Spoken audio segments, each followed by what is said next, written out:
오늘은 깨어진 관계라는 제목으로 하나님 말씀 함께 나누도록 하겠습니다. 여러분들 신체 반사라는 말 들어본 적 있으세요? 자동 반사. 뭐 하면 딱 이렇게 되는 거. 반사라는 게 있습니다.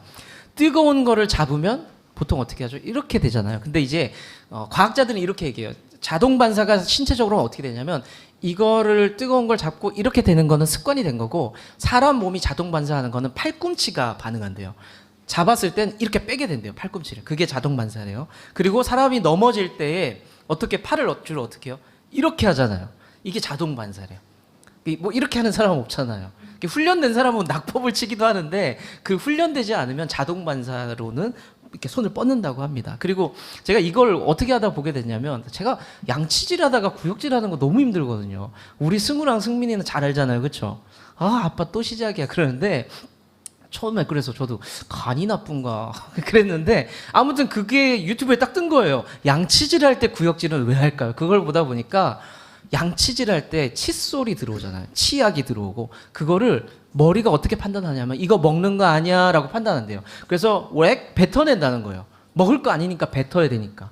그래서 그 마지막에는 결론이 나와야 될 거 아니에요. 이걸 좀 줄일 수 있는 방법은 없을까요? 그러면 뭐라고 나왔냐면, 훈련을 하시면 좀 괜찮아집니다 그러더라고요. 예를 들면 여러분들 아까 넘어질 때 자동 반사는 이렇게 자기 신체를 이렇게 보호하잖아요. 근데 훈련된 사람은 낙법을 치잖아요. 그것처럼 양치질 할 때 훈련을 하면 구역질을 덜 한다는 이상한 얘기를 제가 들었는데 그게 되는지 모르겠어요. 제가 오늘부터 한번 해볼까요, 훈련을? 네, 아무튼 오늘도 더러운 얘기를 한번 시작을 해봤고요. 우리 삶에는 그 반사라는 게 있습니다. 자동 반사. 그 목적이 뭐라고요? 자기 몸을 보호하는 거예요. 그 목구멍에 뭐가 들어오니까 이거 먹지 마 하는 순간 뱉어내는 거잖아요. 자기 몸을 보호하기 위해서 자동 반사를 보이는 겁니다. 제가 이걸 보면서 이런 생각을 해봤습니다. 자동 반사가 우리 신앙에 적용된다면 얼마나 좋을까? 예를 들면 신앙생활을 참 안 하는 친구가 끌고만 와요. 교회까지. 끌고만 와서 여기에 딱 앉혀놨는데 갑자기 믿음이 좋아져. 자동 반사. 이거 너무 좋을 것 같지 않으세요? 근데 이게 없어요, 우리 신앙생활에는. 왜 그러냐면 하나님께서 우리에게 주신 선물 때문에 그런데, 그 선물이 뭐냐? 자유예요. 자유, 자발성, 선택, 이런 것들이 선물로 주어졌기 때문에 우리는 그 자동 반사, 믿음의 자동 반사가 나오지 않아요. 성경 본다고 그래서 무조건 믿음이 생기지 않고, 여기 앉아 있는다 그래서 무조건 믿음이 생기지 않습니다. 하나님께서는 그런데 그 불편한 것들 어떻게 보면은 자동 반사 해주면 참 좋잖아요. 찬양 막 하면은 자동으로 막 손이 올라가요. 찬양 막 하면 무릎이 꿇어져요. 주님의 임재 앞에서 하면 막 갑자기 일어나 찬양을 해요. 그럼 너무 좋겠잖아요. 근데 안 된단 말이에요. 이유가 뭘까요? 이유가 아까 자발성 얘기했잖아요. 하나님께서는 이 자유, 자발성을 주신 이유가 뭐냐면, 그것 가지고 나를 좀 사랑했으면 좋겠다. 그것 가지고 나를 예배했으면 좋겠다. 너희들이 나를 예배를 할 수도 있고 안 할 수도 있어. 근데 나를 예배했으면 좋겠어. 너희들이 나를 사랑할 수도 있고 안 사랑할 수도 있어. 네가 선택하면 돼. 근데 나를 사랑하면 좋겠어. 이런 겁니다. 여러분들, 예수님이 리모컨으로 예배 시작 띡 하는 순간 주님 사랑해요. 주님 이걸 원하신다? 아니다. 이걸 원하지 않는다. 네가 마음에 스스로 우러나서 사랑을 고백하고 예배 드리는 걸 하나님께서는 원하신다는 겁니다. 그런데 하나님께서는 그걸 원하셨는데, 인간은 그 자율성을, 그 자발성을 가지고 뭐 했습니까? 죄를 짓고 내가 하고 싶은 거 하고 내가 편한 것 하고 했단 말입니다.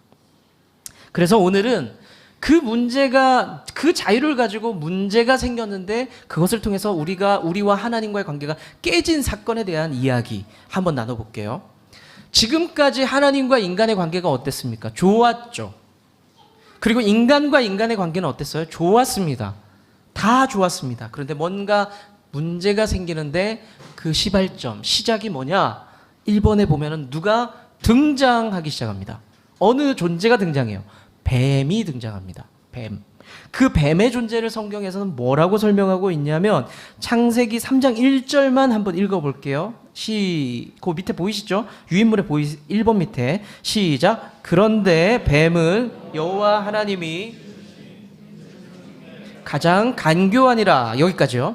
자, 뱀에 대한 설명이 성경은 이렇게 하고 되어져 있습니다. 뭐라고 되어 있죠? 뱀은 하나님이 지으셨다. 하나님이 지으신 짐승이다 라고 설명을 했고, 두 번째 캐릭터가 있어요. 간교했다라고 성경은 기록하고 있습니다.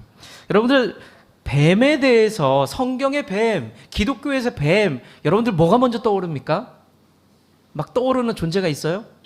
사탄, 마귀 이런 게 떠오르잖아요. 그런데 사실은 창세기 3장에 등장하는 첫 뱀의 등장은 그 자체가 사탄도 아니었고 마귀도 아니었어요. 성경은 뭐라고 기록하고 있다고요? 하나님이 지으신 짐승 중에 하나였어. 그런데 그 아이는, 그 뱀은 참 간교했다라고 되어 있습니다. 근데 이 간교했다는 말이요, 밑에 마태복음 10장 16절 말씀을 보면은 뭐라고 다른 뉘앙스로 표현을 해요. 자, 뱀을 이렇게 표현합니다. 보라, 내가 너희를 보냄이 양을 이리 가운데로 보냄과 같도다. 그러므로 너희는 뱀같이 어떻게? 지혜롭고라고 나옵니다. 사실은 같은 의미를 다르게 표현하고 있는 겁니다. 제가 사랑하는 아들을 향해서 이렇게 얘기할 수 없잖아요. 너 참 간교하구나. 그럼 관계가 좋아질까요? 슬퍼질까요? 좀 관계가 어려워지겠죠. 근데 사랑하는 아들을 향해서는 이렇게 너 참 지혜롭구나. 똑같은 말이에요. 너 참 똑똑하다. 이 말을 너 간교하구나. 너 지혜롭구나. 완전 다른 뉘앙스죠. 같은 표현을 하고 있습니다. 어찌됐든 뱀은 하나님이 지으신 많은 짐승들 중에서 가장 똑똑했던 동물로 보여집니다. 자, 뱀은 그런 존재였고요. 그런데 그 뱀을 또 어떻게 설명하냐면 창세기 3장 14절을 보세요. 그리고 15절까지를 보세요. 눈으로 쭉 보시면 뱀이 저주받는 모습이 나옵니다. 그러면 정리가 되시죠? 뱀은 굉장히 똑똑했던 하나님이 지으신 짐승이었는데 하나님 앞에 저주받은 짐승이 되었다. 이 정도로 정리를 할 수가 있습니다. 그 뱀이 이제 나타나서 에덴의 동산에서 여자에게, 하와에게 어떤 말을 겁니다. 먼저 말을 겁니다. Excuse me, 나 너한테 할 말이 있는데 라고 말을 걸어요. 자, 그 말이 뭐냐면 창세기 3장 1절 아까 끝부분이에요. 뱀이 여자에게 물어 이르되 뭐라고 되어 있습니까? 하나님이 참으로 너희에게 동산 모든 나무의 열매를 먹지 말라 하시더냐. 그렇게 질문을 합니다. 자, 여러분들 밑에 제가 또 질문을 했죠. 이 말은 사실인가요? 하나님이 이렇게 말씀하셨나요? 하나님이 하신 말씀은 2장에 나와요. 2장에. 창세기 2장 16절 17절 밑에 말씀 보이시죠? 한번 읽어보실까요? 시작. 여호와 하나님이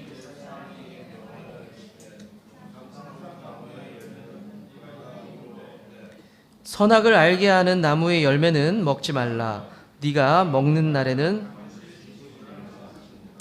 뭐가 다릅니까?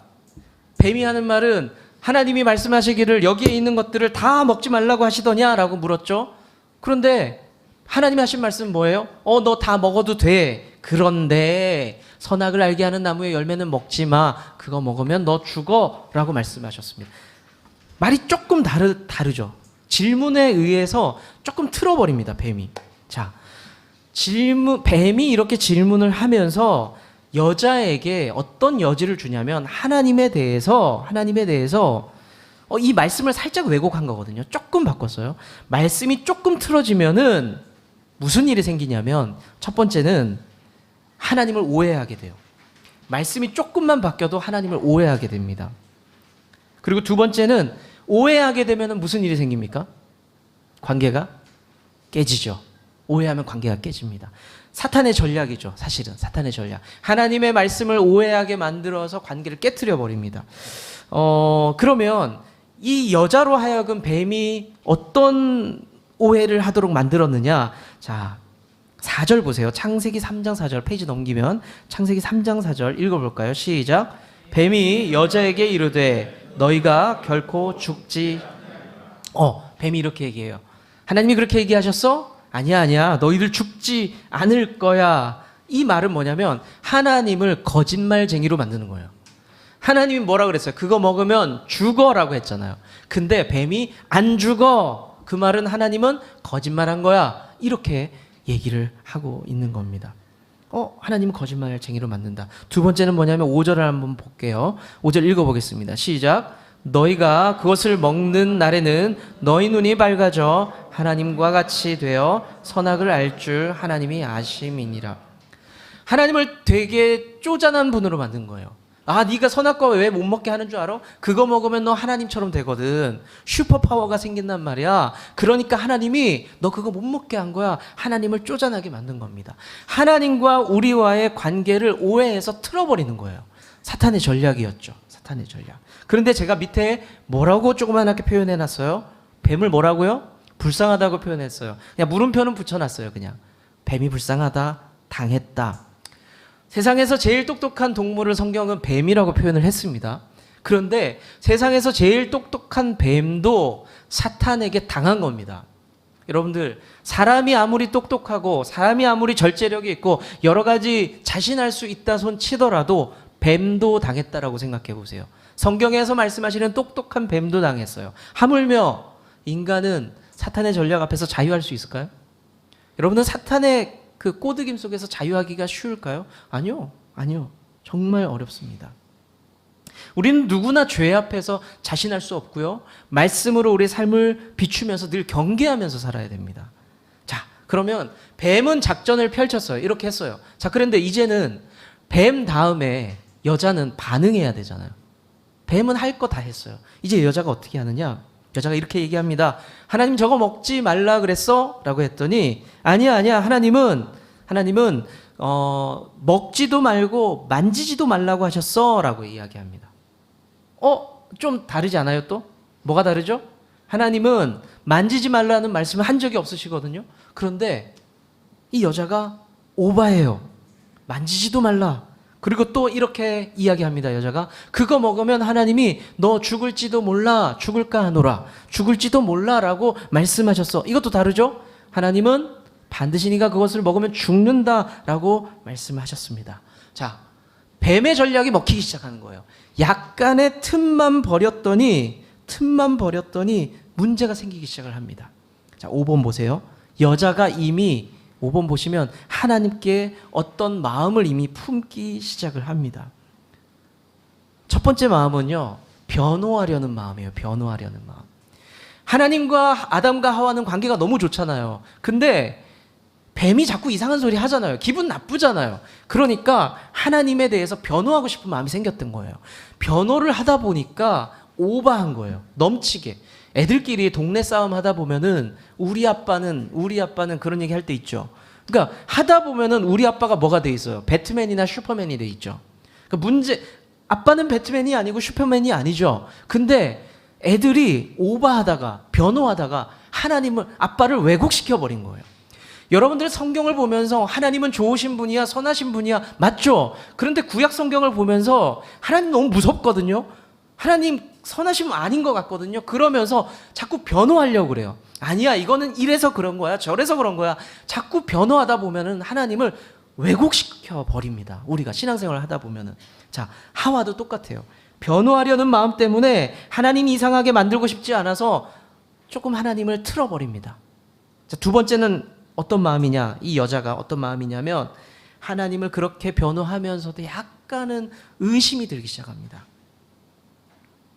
이물질에 들어가면서 혹시 진짜 저거 내가 먹으면 하나님처럼 되는 거 아니야? 그러면서 욕심이 생기기 시작을 해요. 하나님과 나와의 관계가 틀어지기 시작하는 거죠. 마귀의 전략이 성공했습니까? 성공했어요. 약간의 틈만 벌려놓으니까 인간은 한없이 이제 무너지기 시작합니다. 여러분들 지금도 마귀의 전략은 이래요. 하나님과 우리의 틈을 벌려놓고 싶은 그 마귀의 전략은 똑같아요. 달라지는 게 없어요. 수천 년 전이나 지금이나 달라진 게 없습니다. 틈을 버리고 싶다는 거. 여러분들 이 종이가 하나 있죠? 종이가 있는데 지금은 그런 거 없는데 옛날에 극장의 포스터, 벽보 같은 거, 광고지 벽에다가 이렇게 풀 발라서 붙였잖아요. 그렇죠? 기억나시죠?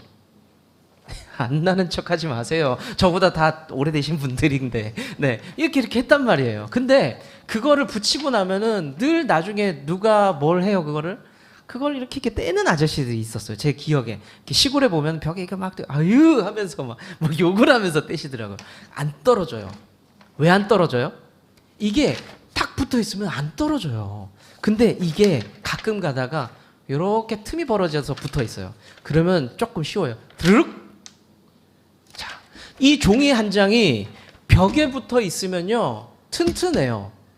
진짜 벽에 붙여놓으면 이게 어떻게 훼손하기가 힘듭니다. 그런데 이게 그냥 이렇게 팔랑팔랑 다니는 종이가 되잖아요. 그럼 이렇게 너무 가벼운 종이가 된단 말이죠. 찢어진단 말이죠. 사탄은 그걸 잘 알고 있었습니다. 네가 강한 것 같지? 그래, 하나님께 붙어 있으면 강해. 근데 네가 조금만 틈만 보이면 교회 다니니까 야 사람들 많아지니까 가끔 섭섭할 때 생기지. 그거 에이 교회가 몹쓸 교회네. 틈을 준단 말이에요. 그러면 이렇게 찢어져 버려요. 우리는 주 안에서 강하다. 성령께서 우리를 보호하신다. 막 그렇게 자신했었는데 그 작은 틈에 우리는 언제든지 무너질 수도 있다는 것을 기억할 필요가 있습니다. 자, 뱀의 유혹을 받은 여자 이제 어떻게 할까요? 제가 세 가지로 정리해 드릴게요. 보다, 먹다, 주다입니다. 보다, 먹다, 주다. 이 세 개로 정리를 할 수 있습니다. 뱀의 이야기를 다 듣고 나서 첫 번째 보다. 관심을 가지면서 보기 시작합니다. 선악과 열매 평소에 그곳에 늘 있었잖아요. 없었던 게 갑자기 생긴 거 아니잖아요. 늘 다니면서 보던 거예요. 관심도 없었어요. 그런데 뱀이 유혹하자마자 관심이 생기기 시작합니다. 우리는 평소에 관심도 없던 유혹받지도 않던 거에서 어느 순간 사단의 작은 터치 하나로 유혹을 받기 시작하고 그것에 심취하면서 우리가 휩쓸려 갈 수가 있다는 겁니다. 처음에는 관심을 가지기 시작합니다. 두 번째는 먹다. 관심만 가지면 됐는데 근데 사람 마음이 그래요. 관심이 가고 눈이 가잖아요. 그러면 가지고 싶잖아요. 결국에는 먹게 됩니다. 먹게 됩니다. 제가 카메라 이제 사진 찍는 거 좋아하니까요. 카메라를 처음에 이제 용돈을 모아서 사면은 이게 내 경제력으로는 1년 할부는 끌고 가야 되겠다. 2년은 끌고 가야 되겠다. 막 생각을 할 수 있잖아요. 하는데 그러면서 인터넷을 통해서 갖고 싶은 거 계속 찾아요. 이게 남자들이 더 심한 것 같아요. 큰 덩어리 갖고 싶은 거 계속 찾아요. 그리고 가끔 가다가 갖고 싶은 걸 찾다가 와이프한테 걸릴 때 있잖아요. 또 보냐고. 그거 또 본다고. 보기만 할 거라고. 우리는 이렇게 얘기해요.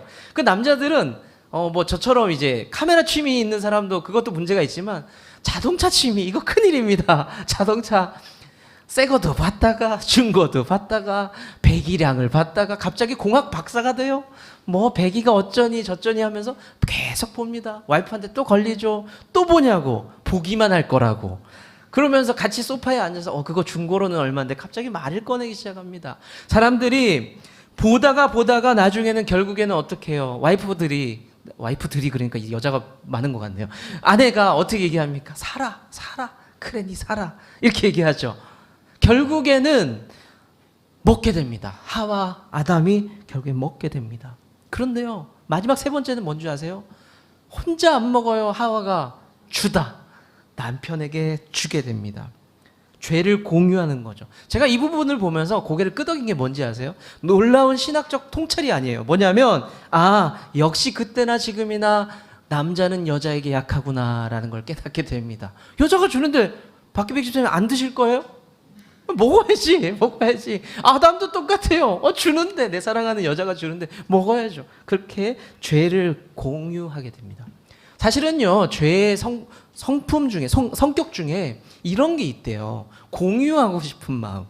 죄를 혼자 짓는 것보다는 같이 지었을 때에 좀 뭔가 벌도 나눠서 받을 것 같은 그런 마음이 있다고 합니다. 제가 옛날에 말씀드렸잖아요. 불장난 할 때 집에서 불장난을 이렇게 성냥개비를 하나. 옛날에 팔각 성냥 아시죠? 또 모른 척하지 마시고요. 팔각 성냥 아시잖아요. 그러니까 옛날에 보면 막 다방에서 이렇게 쌓고 막 그거 다 아시잖아요.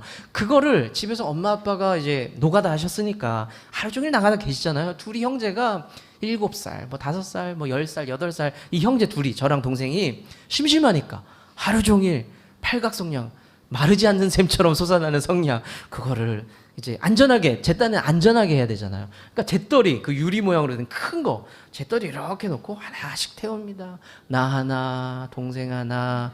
그리고 이게 재미없어. 그러면 휴지도 한 장에서 딱 붙이면 확 불도 붙고 이거 너무 재밌다. 조금 더 화력을 올려볼까? 성냥을 막 이렇게 쌓아서 캠프파이어도 해보고 동생이랑 그렇게 해요. 좋았어요. 다 좋았어. 불도 안 났어. 우리는 안전하게 즐겼어요. 문제가 생겼습니다. 저는 그런지 몰랐거든요. 정말. 왜냐하면 안전할 줄 알았는데 그 튼튼한 유리 모양으로 된 그 잿더리가 바지직 깨지는 거예요. 얘가 하루 종일 열받았잖아요. 견디지 못하고 깨져버린 겁니다. 근데 제가 그때 생각하면 어떤 마음이었냐면 그 불장난을 하면서 이게 잘못된 거 알잖아요. 엄마한테 걸리면 혼나요. 어떤 식으로든 걸릴 거는 같았어요. 근데 나만 혼날 수는 없다. 동생아 같이 하자. 얼마나 재밌는지 아니? 너도 한번 붙여봐. 뭐 이런 것들. 그러면서 죄는 그렇게 공유하는 마음들이 있어요, 사실은. 자, 창세기 3장 6절 볼까요? 페이지 넘겨보세요. 14페이지로. 창세기 3장 6절을 보면은 보다 이렇게 말씀드린 먹다, 주다가 나옵니다. 자, 같이 한번 읽어볼게요. 3장 6절 시작. 여자가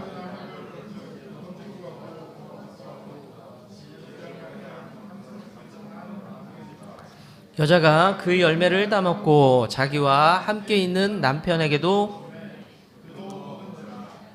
보고 먹고 주고 나오죠. 그러니까 죄가 그렇게 흘러가고 있다는 겁니다. 그러면 아담과 하와, 여자와 남자는 이 선악과를 왜 먹었냐는 겁니다. 왜 먹었냐?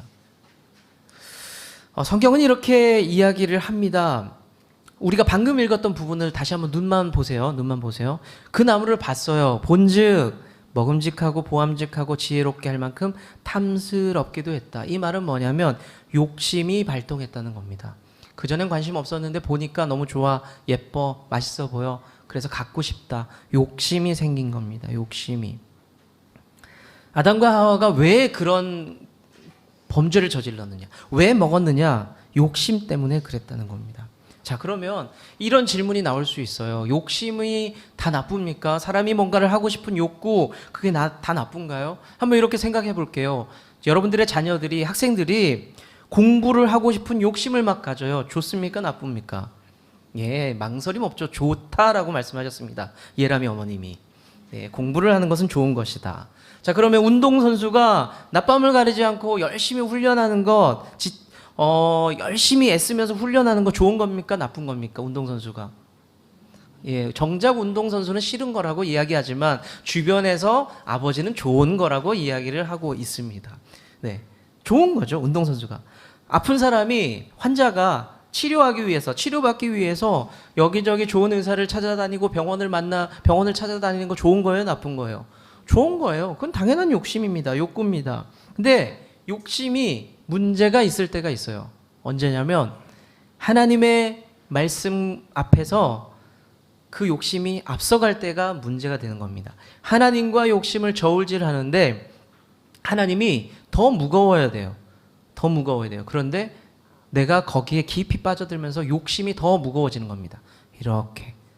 나 하나님보다 운동이 더 좋은데? 하나님보다 공부가 더 좋은데? 하나님보다 나는 그래도 낫길 원해. 이런 마음들이 죄가 되는 거예요. 욕심이 죄가 되는 게 아니라 그런 마음들이 사실은 죄가 된다는 겁니다. 오늘날에도 아까도 말씀드렸죠. 사단의 전략 1번이 뭐였어요? 작은 틈이었잖아요. 틈. 두 번째는 뭐냐면 오늘날에도 변함없는 마귀의 전략은 욕심, 욕구입니다. 내 안에 욕심이 자리하게 되면서 하나님의 은혜도 잊어버리고 하나님의 말씀도 잊어버리고 하나님의 사랑도 잊어버리고, 그런데 달콤하지? 욕심대로 살아봐. 행복할 거야. 우리가 거기에 끌려가면서 살아가는 것이 죄라는 겁니다. 마귀의 전략이라는 겁니다. 자, 그렇게 결국에는 아담과 하와가 선악과를 먹어버립니다. 어떤 내면의 변화가 일어날까요? 두 가지를 말씀드릴 수 있어요. 첫 번째는 뭐냐면 하나님을 피합니다. 하나님을 두려워하면서 피하게 됩니다. 그 전까지는 에덴의 동산에서 아담과 하와는 하나님과 정말 좋은 관계 안에서 살아가고 있었거든요. 그런데 아담과 하와가 하나님을 피하게 됩니다. 창세기 3장 8절 밑에 보이실 거예요. 한번 읽어볼까요? 시작. 그들이 그날 바람이 불 때 동산에 거니시는 여호와 하나님의 소리를 듣고 아담과 그의 아내가 여호와 하나님의 낯을 피하여 동산나무 사이에 숨은. 놀라운 건요, 하나님이 부르지도 않았어요. 하나님이 그냥 나타나셨거든요. 아담과 하와가 그 낌새를 채자마자 숨기 시작합니다. 그렇게 좋았던 하나님인데 하나님이 오시는 그 느낌이 들자마자 숨어버리기 시작합니다. 여러분들, 자녀들이 부모님이랑 관계가 참 좋잖아요. 평소에 너무 좋잖아요. 그런데 엄마한테, 아빠한테 잘못한 게 생겼을 때는 어때요? 밖에서 엄마 아빠 들어오는 문소리만 나도 괜히 방 안으로 들어가요. 똑같은 거예요. 아담과 하와가 그렇게 피해 다닙니다. 그래서 더 놀라운 거는요, 하나님이 3장 9절을 보면요, 하나님 부르세요. 네가 어디 있느냐라고 부르시지만 그냥 엉덩이 쳐박고 숨어서 나오지 않아요. 숨어버립니다. 자, 첫 번째는 죄를 짓고 나니까 하나님이 두렵고 무섭고 피해버리고 싶은 거예요. 두 번째는 뭐냐면 죄를 지었으니까 책임이 있을 거 아니에요. 벌이 있을 거 아니에요. 책임을 전가합니다. 하나님이 아담에게 물어봅니다. 너 왜 그런 일을 했니? 라고 물어봤더니 아담이 이렇게 얘기합니다. 하나님, 당신이 주신 저 여자가, 하와가 내게 먹을 거를 줘서 같이 먹었을 뿐입니다. 자, 아담이 아주 치졸해요. 왜 치졸합니까? 첫 번째, 뭐를 팔아요? 여자를 팔았어요. 그러니까 자기가 너무너무 사랑한다고 고백했던 그 여자를 팔아버립니다. 이게 제일 치사한 거죠. 근데 또 누구를 팔아요? 두 번째는 성경에 보면 하나님을 팝니다. 뭐라고 얘기하냐면 하와 때문에 그랬어요 라고 말하지 않아요. 하나를 더 붙입니다. 하나님이 주신 하와 때문에 내가 이렇게까지 된 거예요. 책임을 누구한테 돌리는 거예요? 하나님한테 돌리는 겁니다. 그랬더니 하와가 황당하죠. 이 남자 봐라. 이거. 여러분들 한번 여자분들 생각해 보세요. 여러분들의 남편이 이랬다고 생각해 보세요. 어때요? 용서할 수 없잖아요. 설혹 내가 그랬을지언정 남자가 그래서 됩니까? 안 됩니까? 여기는 양심이 있으신 분들이네요. 안 되죠. 그러면 안 되죠. 근데 그렇게 해요. 근데 이 여자가 나만 죽을 수 없어. 먹은 건 나지만 하나님, 저 뱀이 와서 저를 꼬드겨서 제가 이렇게 되었습니다 라고 책임을 전가하는 일이 나타납니다. 관계가 깨지는 거예요. 인간관계도 깨지고 하나님과의 관계도 다 깨져버린 겁니다. 그런 문제가 생기기 시작을 했죠. 페이지를 넘겨볼게요. 마지막 페이지까지, 16페이지까지. 자, 인간의 이렇게 추락할 대로 추락했어요. 망가질 대로 망가졌어요. 그런데 하나님께서 죄를 지은 이 인간들에게 하신 최초의 말씀이 있거든요. 그게 뭐냐면 3장 9절 한번 같이 읽어볼게요. 창세기 3장 9절 시작. 여호와 하나님이 아담을 부르시며 그에게 이르시되, 자, 아담과 하와가 숨었습니다. 풀숲에 숨었든지 숨었겠죠. 하나님이 아담과 하와를 못 찾아서 물어보는 걸까요? 여러분들 한번 생각해 보세요. 하나님은 전지전능하시잖아요. 숨었어요. 알고 있었겠죠. 알고 있었을 겁니다. 그런데 어디 있니? 라고 물어보는 겁니다. 무슨 의미입니까? 너에게 기회를 줄게. 자수해서 광명 찾자 이 녀석아 라고 얘기를 해주고 있는 겁니다. 그러니까 기회를 주는 거예요. 용서받을 기회가 있었습니다. 그런데 인간에게는 그랬어요. 근데 좀 묘하게 비교를 할 수 있는 부분이 있는데 14절을 밑에 보세요. 14절. 사람에게는 네가 어디 있느냐 하면서 기회를 주셨는데 뱀에게는 좀 달랐습니다. 14절 말씀 같이 읽어볼게요. 시작. 여호와 하나님이 뱀에게 이르시되,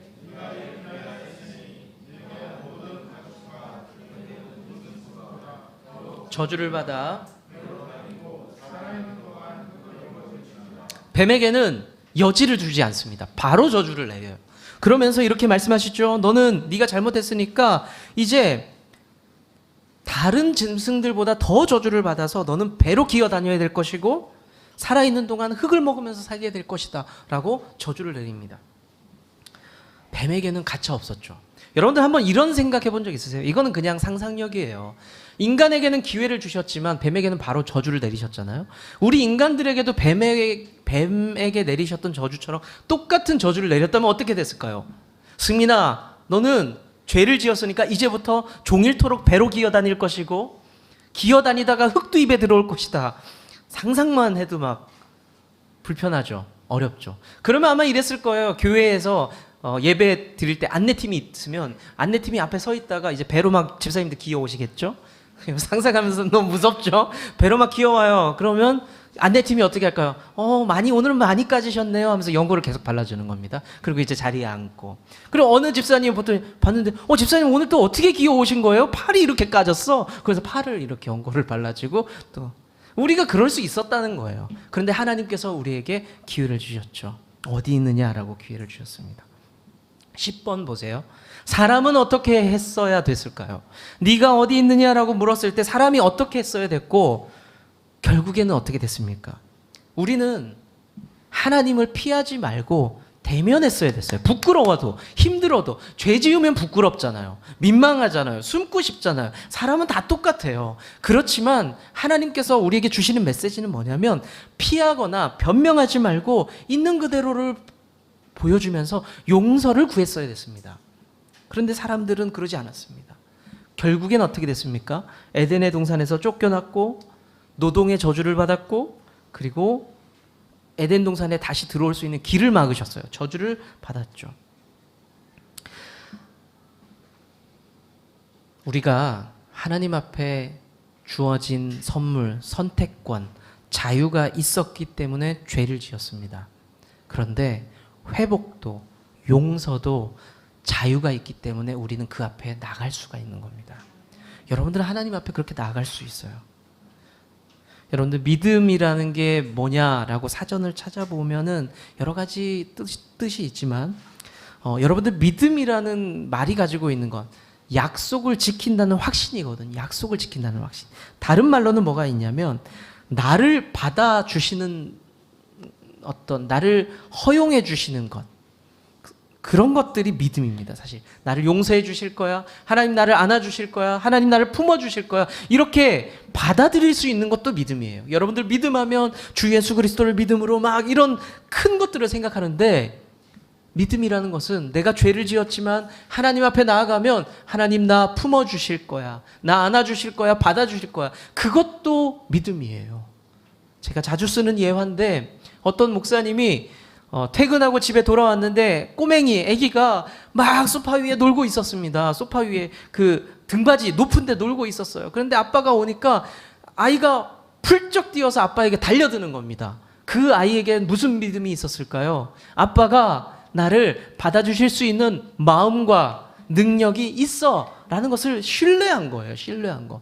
만약에 맨날 장난만 친 아빠라면 승우야 뛰어봐 했는데 폴짝 뛰었는데 헤헤헤 이랬다면, 그러면 나중에는 뭐가 되냐면, 처음엔 장난이겠죠. 나중엔 뭐가 싹 틀까요? 불신이 싹 터요. 아빠는 나를 받아주지 않을 거야, 저것도 장난 아니야, 이런 생각을 했겠죠. 그런데 아빠는 나를 받아주실 거야 라는 신뢰와 믿음이 있다면 우리는 하나님 앞에 언제든 돌아갈 수 있다는 겁니다. 여러분들, 제가 자주 얘기하잖아요. 탕자 이야기. 그 아들에게는 그 믿음이 있었어요. 내가 돌아가면은 아빠는 나를 최소한 일꾼으로는 받아주실 거야.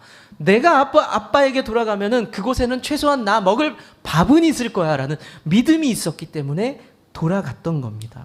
사랑하는 성도 여러분, 하나님 앞에 자기 있는 모습 그대로 가지고 나아갈 수 있는 것이 믿음인 줄로 믿으시길 바랍니다. 하나님 앞에 나아가면요, 그 안에는 안식이 있습니다. 용서가 있고요, 회복이 있습니다. 그런데 우리는 가끔 착각해요. 그 하나님이 돈이라고 생각해요. 그 하나님이 성공하는 것이라고 생각해요. 그 하나님이 권력이라고 생각을 합니다. 그래서 내가 그 안에만 있으면, 그 하나님 앞에만 있으면 내가 회복될 거라고, 내가 안식을 얻을 거라고 생각합니다. 그런데 하나님 다시 말씀하세요. 아니야. 그것들을 믿지 마. 나에게 와, 나에게. 돈이 하나님이 아니란다. 성공이 하나님이 아니란다. 권력이 하나님이 아니란다. 나에게 오면 내가 너를 안아줄 수 있어. 사랑하는 성도 여러분, 신앙생활 하면서도 하나님 앞에 나아간다는 것이 쉬운 일은 아닌 것 같습니다. 그 앞에서 용서를 구하고 회복을 얻는 것이 쉬운 일은 아닌 것 같아요. 여러분들, 우리가 평안 누리기 참 어렵죠? 이 시간 우리 다시 한번 찬양하면서 나아갈 텐데, 주님 앞에 나아가면서 참된 평안을 누리고 늘 내 곁에서 나를 안아주시는 그 하나님을 신뢰하면서 함께 찬양하기를 원합니다. 주님